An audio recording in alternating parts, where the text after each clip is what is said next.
Assalamualaikum warahmatullahi wabarakatuh. Selamat datang di Siram, siar rahma menjelang maghrib bareng Rahis Dia Taufik. Alhamdulillahirabbil alamin, wabihi nasta'ina umuri dunya wadin, wassalatu wassalamu ala asyrafil anbiya'i wal mursalin, wa ala alihi wa sahbihi ajma'in, amma ba'du. Yang terhormat Ibu Kepala Sekolah SMA Negeri 1 Wangon, yang saya hormati Bapak, Ibu Guru dan staf karyawan SMA Negeri 1 Wangon, yang saya hormati Bapak, Ibu Guru Dewan Pembina Rahis Dia Taufik SMA Negeri 1 Wangon, serta teman-teman yang berbahagia. Pertama-tama marilah kita panjatkan puji syukur atas kehadirat Allah Subhanahu wa Ta'ala yang telah memberi kita nikmat, karunia serta taufiknya, sehingga kita semua dapat bertemu dengan bulan suci Ramadan 1447 Hijriah ini. Salawat serta salam semoga tetap tercurahkan kepada junjungan kita Nabi Agung Muhammad Sallallahu Alaihi Wasallam, Nabi yang telah membawa kita dari zaman kegelapan menuju zaman yang terang benderang ini, dan Nabi yang kita nantikan syafaatnya di yaumul qiyamah nanti. Amin amin ya robbal alamin. Di sini perkenankanlah saya Rihana Nur Nabilah untuk menyampaikan sebuah kultum Ramadan dengan berjudul Doa Orang yang Berpuasa. Hadirin yang dirahmati oleh Allah, puasa bukan sekedar menahan lapar dan haus, tetapi puasa merupakan salah satu perjalanan sunyi antara hamba dan Robnya. Saat perut terasa kosong, tenggorokan mulai mengering, justru disitulah hati kita mulai penuh kesadaran bahwa kita ini lemah dan Allah lah yang maha kuat. Allah Subhanahu wa Ta'ala telah berfirman, A'udzu billahi minasyaitonir rajim. Bismillahirrahmanirrahim. Ya ayyuhalladzina amanu kutiba alaikumus siyamu kama kutiba alal ladzina min qablikum la'allakum tattaqun. Yang artinya, wahai orang-orang yang beriman, diwajibkan atas kamu berpuasa, sebagaimana diwajibkan atas orang-orang sebelum kamu agar kamu bertakwa. Quran Surat Al-Baqarah ayat 183. Tujuan puasa adalah takwa.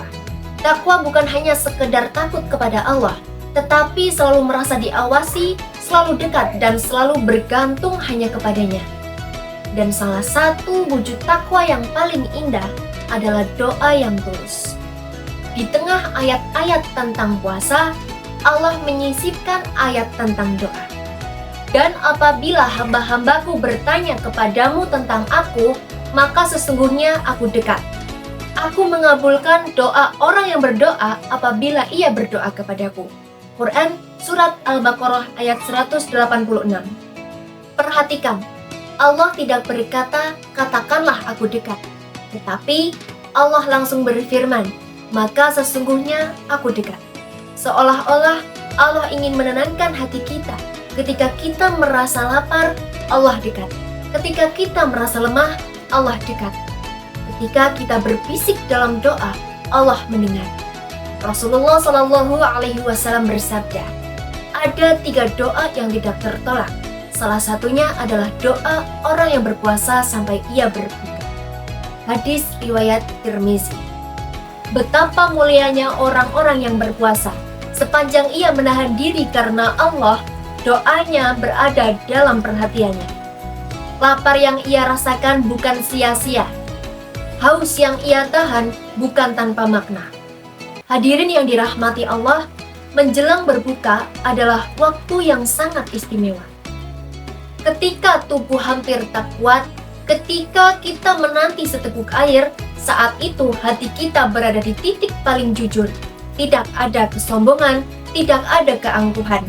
Yang ada hanya pasrah dan berharap kepadanya. Maka di detik-detik itu janganlah hanya sibuk menatap makanan.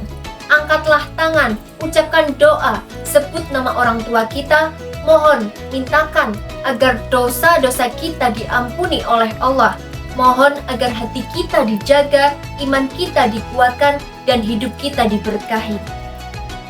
Karena bisa jadi satu doa yang keluar dari hati yang lapar dan ikhlas lebih bernilai daripada ribuan kata yang terucap tanpa rasa. Saudaraku, puasa telah mengajarkan kita bahwa kita tidak kuat tanpa Allah. setiap hari kita belajar menahan diri dari yang halal untuk menaati perintahnya, maka sudah seharusnya kita lebih mudah meninggalkan yang haram ketika Ramadan telah berakhir. Jangan sampai puasa kita hanya menghasilkan lapar dan haus. Biarlah puasa yang melahirkan hati yang lembut, lisan yang penuh doa, dan jiwa yang semakin dekat kepada Allah. Bayangkan, jika kita berdoa dalam keadaan berpuasa dan Allah menjawabnya dengan rahmat yang tak terduga, betapa indahnya jika doa kita hari ini menjadi sebab perubahan hidup kita di esok hari. Semoga setiap rasa lapar yang kita rasakan menjadi penghapus dosa. Semoga setiap tetes haus menjadi saksi kesabaran kita. Dan semoga segala doa yang kita panjatkan segera dikabulkan dengan cara yang terbaik menurutnya. Mungkin cukup sekian siram bareng Rohisdia atau Taufik dari saya. Kurang lebihnya mohon maaf. Inna fatahna laka fathan mubina. Akhirul kalam. Wassalamualaikum warahmatullahi wabarakatuh.